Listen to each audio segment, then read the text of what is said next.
Queen Elizabeth II and Prince Philip's marriage has stood the test of time as they have been together for more than 7 decades.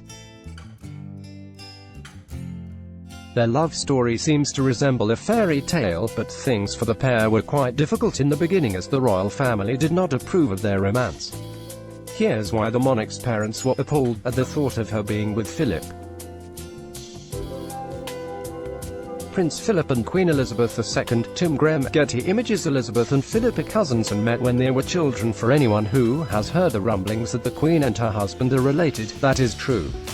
They are second cousins once removed through King Christian IX of Denmark, and also third cousins as they are both direct descendants of Queen Victoria, who was the great-great-grandmother. Because of this fact, they met at several royal gatherings growing up.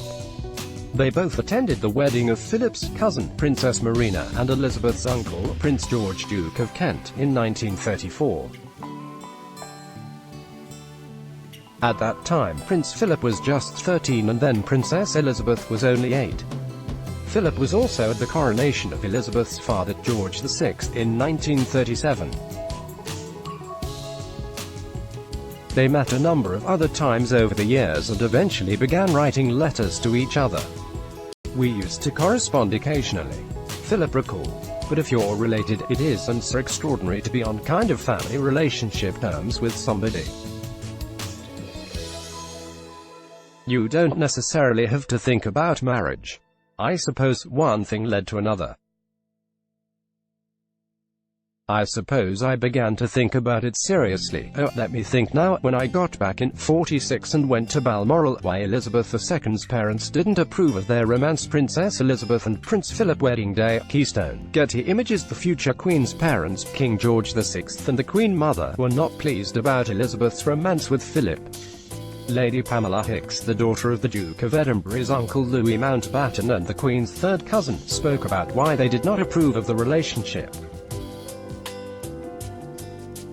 The King and Queen were appalled. Hicks told Vanity Fair journalist James Rigonato. The thought that he might become his son-in-law was most unwelcome.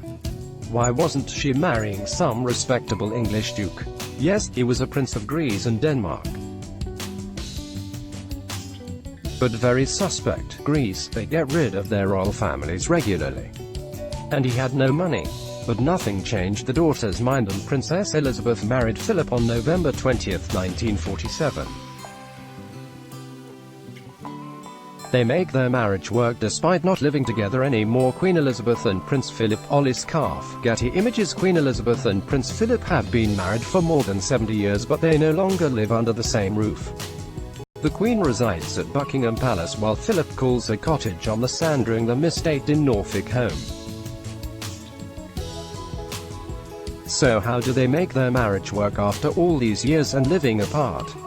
The way the royal pair keeps their relationship strong even though they can't be around each other every day is to see one another as much as they can during the week or on the weekends when the Queen is not working. The Express noted that the Duke and his wife still see each other depending on Her Majesty's schedule, but she works around it to see him as much as possible. Philip also spends time at Windsor Castle, the Queen's weekend home, and goes to Buckingham Palace on the odd occasion, like for Remembrance Day, a royal source told the publication. And during the holiday season, they spend a great deal of time together as Queen Elizabeth heads to Sandringham in December and doesn't leave until February.